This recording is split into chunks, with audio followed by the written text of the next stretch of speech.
தேவனுடைய பிள்ளைகளை எங்கே பார்த்தாலும் யுத்த செய்திகள், யுத்தங்கள் நடந்து கொண்டிருக்கிறதை பார்க்க முடிகிறது.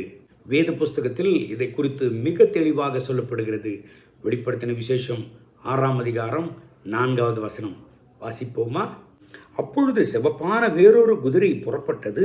அதன் மேல் ஏறி இருந்தவனுக்கு பூமியில் உள்ளவர்கள் ஒருவரை ஒருவர் கொலை செய்யத்தக்கதாக சமாதானத்தை பூமியில் இருந்து எடுத்து போடும்படியான அதிகாரம் கொடுக்கப்பட்டது.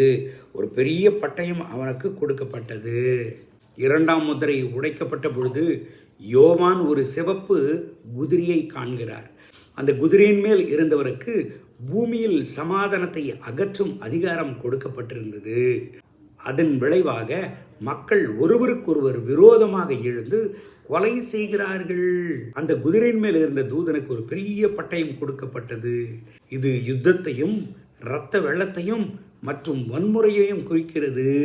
இந்த வசனம் உலகத்தின் சமாதானத்தை சிதைத்து போர் மற்றும் யுத்தத்தை அதிகரிக்கும் காலத்தை சுட்டி காட்டுகிறது. இந்த வசனத்தை கேட்கிற அன்பு தேவனுடைய பிள்ளைகளை, இந்த வசனம் சுட்டி காட்டுகிறதான காலத்திற்குள் தான் நாம் இருக்கிறோம். எங்கே பார்த்தாலும் யுத்தம், எங்கே பார்த்தாலும் அசமாதானம், எங்கே பார்த்தாலும் ஒருவருக்கொருவர் யுத்தம், சண்டைகள், சமாதானமற்ற நிலைமை, எங்கே பார்த்தாலும் இரத்த வெள்ளத்தை நாம் பார்க்க முடிகிறது அல்லவா? அந்த காலத்தில் தான் நாம் இருக்கிறோம். தேவனுடைய பிள்ளைகளை, இங்கே நாம் சிந்திக்க வேண்டியது ஒன்றே ஒன்று தான். ஆண்டவராகிய இயேசு கிறிஸ்து சீக்கிரமாய் வரப்போகிறார். கர்த்தருடைய வருகைக்காக நாம் ஆயத்தப்படுவோமா? ஆண்டவருடைய சுவிசேஷத்தை மிக வேகமாக பறைசாற்றுவோமா? கண்களை மூடி ஆண்டவருடைய திருப்பாதத்தில் தேவ சமாதானத்திற்காக ஜெபம் பண்ணுவோம். அன்பின் ஆண்டவரே, இதோ இந்த கால வேளையில் என் தகப்பனே, ஒரு சமாதானத்திற்காக நாங்கள் ஜெபிக்கிறோம் ஆண்டவரே. எங்கே பார்த்தாலும் யுத்தங்கள், எங்கே பார்த்தாலும் வன்முறை, எங்கே பார்த்தாலும் அசமாதானங்களை நாங்கள் பார்க்கிறோமே. ஒரு சமாதான சூழ்நிலைக்காக நாங்கள் ஜெபிக்கிறோம். சர்வ வல்லவரே, ஒரு சமாதானத்தை கட்டளையிடும். இந்த நாளிலும் யுத்தம் நடந்து கொண்டிருக்கிற அந்த தேசங்களுக்காக நாங்கள் ஜெபிக்கிறோம் ஆண்டவரே.